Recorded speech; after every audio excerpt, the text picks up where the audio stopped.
Tuhan bersamamu.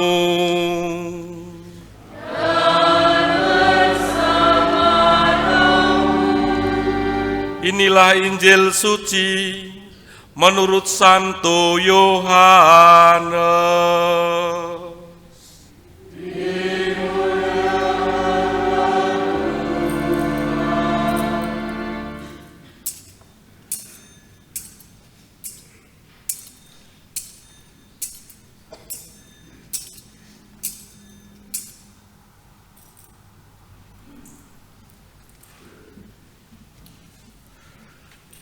Setelah Yesus disalibkan, pada malam pertama sesudah hari Sabat, berkumpullah murid-murid Yesus di suatu tempat dengan pintu-pintu yang terkunci karena mereka takut kepada orang-orang Yahudi.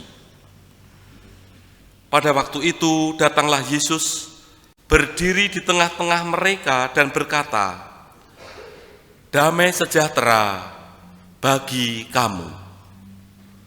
Dan sesudah berkata demikian, Yesus menunjukkan tangan dan lambungnya kepada mereka. Murid-murid itu bersukacita ketika mereka melihat Tuhan. Maka kata Yesus sekali lagi, "Damai sejahtera bagi kamu. Sama seperti Bapa mengutus aku, demikian juga sekarang aku mengutus kamu."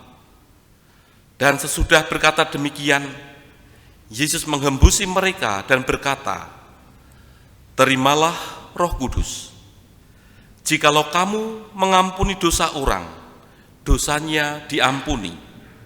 Dan jikalau kamu menyatakan dosa orang tetap ada, dosanya tetap ada."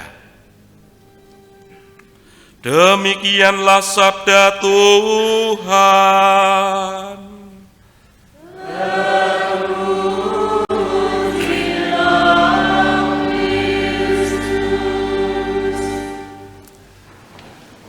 Para suster, ibu, bapak, saudara-saudari yang terkasih, tidak terasa kita telah di penghujung masa Paskah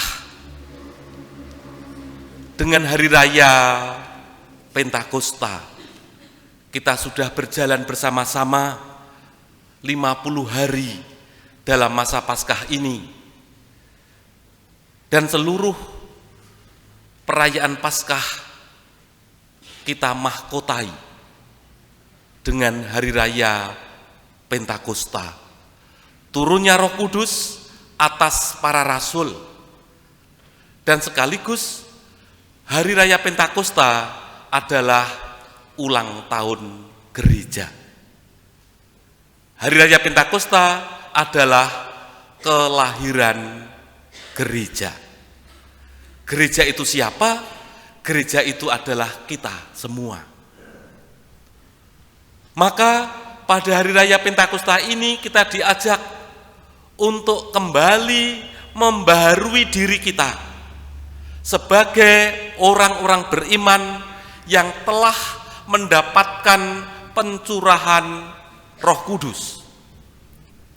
Ada yang baru 1 kali pencurahan Roh Kudus, ada yang sudah 2 kali, ada yang sudah 3 kali, ada yang sudah 4 kali.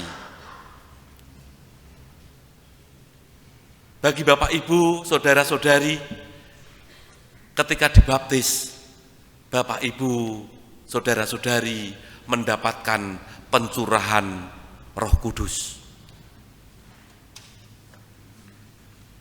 Roh Kudus yang menjadikan kita sebagai anak-anak Allah. Jadi kita ini adalah anak Allah. Ini patut kita syukuri.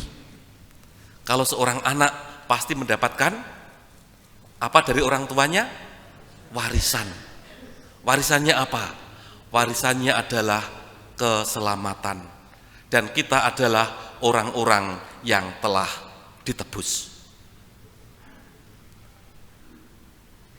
Yang kedua, kita menerima Roh Kudus ketika kita menerima sakramen penguatan. Roh Kudus yang satu dan sama mempunyai fungsi yang berbeda. Fungsi Roh Kudus ketika penguatan adalah kita sebagai pribadi-pribadi yang telah dewasa dalam hal iman, dan diharapkan kita berani untuk bersaksi akan Kristus di dalam hidup kita ini.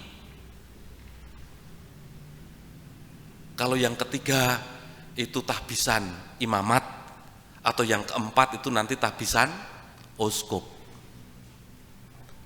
Kita akan sampai pada yang kedua ini, bahwa kita telah menerima Roh Kudus ketika kita menerima sakramen penguatan dan kita diajak untuk bersaksi. Seperti yang terlukis dalam bacaan pertama dari Kisah Para Rasul, bagaimana para rasul yang mendapatkan curahan Roh Kudus, mereka bersaksi dengan berbagai macam bahasa yang amat sangat aneh. Mereka berbicara berbagai macam bahasa, dan bahasa itu dipahami oleh semua orang yang datang. Berbeda dengan peristiwa di Menara Babel dalam Kejadian bab 11. Allah itu memporak-porandakan orang yang pengen menyamai Allah, yang pengen membangun Menara Babel dengan berbagai macam bahasa sehingga mereka kacau. Tetapi dalam bacaan pertama Kisah Para Rasul, Roh Kudus yang diturahkan kepada para rasul, dan para rasul berbicara dalam berbagai macam bahasa, dan mereka semua itu mudeng. Kira-kira bahasa apa yang bisa diterima oleh semua orang dan mereka semua itu mudeng? Nampaknya bahasa yang mereka pakai adalah bahasa cinta. Nampaknya yang mereka pakai adalah bahasa kasih. Bahasa kasih adalah bahasa universal yang bisa diterima oleh semua orang dengan segala strata. Bahasa kasih adalah bahasa universal yang bisa diterima oleh semua lapisan masyarakat dimanapun mereka berada. Kalau orang menggunakan bahasa kasih dengan senyum, apakah membuat orang marah? Tidak. Itu adalah bahasa kasih. Kecuali senyum yang sinis itu ya. Ada kan senyum yang sinis? Tetapi ketika menunjukkan senyum yang sungguh-sungguh, itu adalah bahasa simbol, bahasa kasih, dan itu akan diterima oleh semua manusia. Atau dengan kata lain, kita diajak seperti Yesus ketika awal kebangkitannya. Yang disampaikan oleh Yesus di awal kebangkitannya jelas, kalimat damai sejahtera bagi kamu. Ini yang disampaikan oleh Yesus ketika awal kebangkitannya. Maka kita sebagai orang-orang beriman pun diajak sekarang ini, sebagai orang-orang yang hidupnya senantiasa dibimbing dan dituntun oleh Roh Kudus untuk senantiasa membawa damai sejahtera bagi sesama kita. Kalau damai sejahtera yang ada perubahan. Dalam diri orang yang dikaruniai Roh Kudus ada perubahan. Kalau para murid diceritakan dalam bacaan Injil, semula mereka itu takut dengan pintu-pintu terkunci karena mereka takut kepada orang-orang Yahudi. Tetapi ketika mereka mendapatkan pencurahan Roh Kudus, menjadikan mereka tidak lagi takut, tetapi penuh dengan sukacita karena melihat Tuhan. Semoga setiap orang yang berjumpa dengan kita, orang-orang itu akan mengatakan, saya melihat Tuhan. Karena apa? Karena yang kita bawa adalah damai sejahtera bagi kamu. Mari kita mulai damai sejahtera bagi kamu, sehingga banyak orang melihat Tuhan. Kita mulai dari keluarga, komunitas kita masing-masing. Bapak Ibu, anak-anak boleh mengatakan, aku melihat Tuhan dalam pribadi Bapak Ibu. Tidak melihat setan. Biarkan anak-anak penuh dengan sukacita, tidak dengan penuh ketakutan ketika berjumpa dengan orang tuanya. Biarlah orang tua melihat kalian seperti melihat sosok malaikat, sehingga anak-anakku seperti malaikat yang senantiasa membawa kabar gembira. Itu berarti kita telah mewartakan damai sejahtera bagi kamu. Kemuliaan kepada Bapa dan Putra dan Roh Kudus,